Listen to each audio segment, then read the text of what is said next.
कर्मों का फल। रोचक कथा। आइए मित्रों, आपका स्वागत है सुविचार चैनल पर। आज हम आपको एक ऐसी कथा सुना रहे हैं जिससे कुछ लोग अवगत होंगे और शायद कुछ लोगों ने यह कथा ना भी सुनी हो। तो चलिए कथा प्रारंभ करते हैं। इस महाभारत का युद्ध अपने अंत समय में था। यह उस समय की बात है। कुरुक्षेत्र की भूमि पर महाभारत का भीषण युद्ध अपने अंतिम चरण में पहुंच चुका था। चारों ओर विनाश का दृश्य था। असंख्य वीर योद्धा धराशायी हो चुके थे। कौरवों की सेना लगभग समाप्त हो गई थी और पांडव विजय के निकट थे। उसी रणभूमि में एक ओर भीष्म पितामह सरसैया पर लेटे हुए थे। उनके समस्त शरीर में अर्जुन के बाण धसे हुए थे। शरीर का कोई अंग ऐसा नहीं था जहाँ तीर न लगे हों।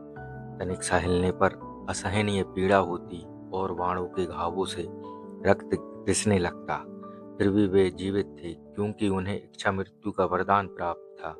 जब तक वे स्वयं न चाहें, मृत्यु उन्हें स्पर्श नहीं कर सकती थी। प्रतिदिन अनेक ऋषि मुनि, राजा और योद्धा उनके दर्शन के लिए आते। सभी उनके धैर्य, त्याग और ज्ञान को प्रणाम करते। एक दिन भगवान श्री कृष्ण भीष्म पितामह से मिलने पहुंचे।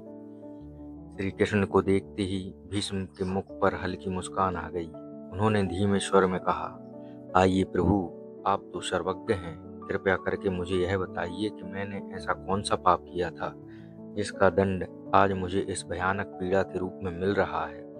मैंने जीवन भर धर्म का पालन किया, सत्य का साथ दिया, फिर भी यह कष्ट क्यों? श्री कृष्ण शांत स्वर में बोले, पितामह, आपके पास दिव्य दृष्टि है। आप अपने पूर्व जन्मों को देख सकते हैं। स्वयं ही अपने प्रश्न का उत्तर खोजिए। भीष्म ने नेत्र बंद कर लिए और ध्यान में लीन हो गए। उन्होंने अपने एक एक पूर्व जन्म को देखना प्रारंभ किया। वे 10 जन्म पीछे गए, फिर 20, फिर 50। उन्होंने 100 जन्मों तक अपने जीवन को देखा। हर जन्म में उन्होंने धर्म, दान, तप और सदाचार ही पाया। कहीं भी ऐसा कोई पाप दिखाई नहीं दिया जो इस भीषण यातना का कारण बन सके। कुछ समय बाद उन्होंने आंखें खोली और आश्चर्य से बोले, माधव, मैंने 100 जन्म देख लिए, पर मुझे कहीं भी ऐसा कोई कर्म नहीं मिला जिसका फल यह कष्ट हो। तब श्री कृष्ण ने गंभीर स्वर में कहा, पितामह, एक जन्म और पीछे जाइए, उत्तर वहीं मिलेगा। भीष्म पितामह पुण्य ध्यानस्थ हुए। इस बार उन्होंने 101वां जन्म देखा। उस जन्म में वे एक प्रतापी राजा थे। एक दिन वे अपनी विशाल सेना के साथ वन मार्ग से गुजर रहे थे। तभी एक सैनिक दौड़ता हुआ आया और बोला, महाराज, मार्ग में एक सर्प पड़ा हुआ है। यदि सेना आगे बढ़ी तो वह कुचलकर मर जाएगा।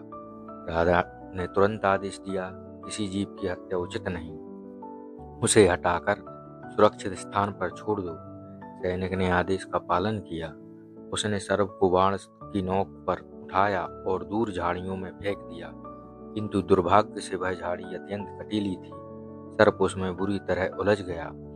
जितना वह बाहर निकलने का प्रयास करता, उतना ही अधिक कांटे उसके शरीर में धंसते जाते। उसके शरीर से रक्त बहने लगा। रक्त की गंध पाकर चींटियां और अन्य कीड़े वहां आ गए। वे जीवित सर्प को काटने लगे। बेचारा सर्प 5-6 दिनों तक असहनीय पीड़ा सहता रहा और अंततः तड़प तड़प कर उसने प्राण निकल गए।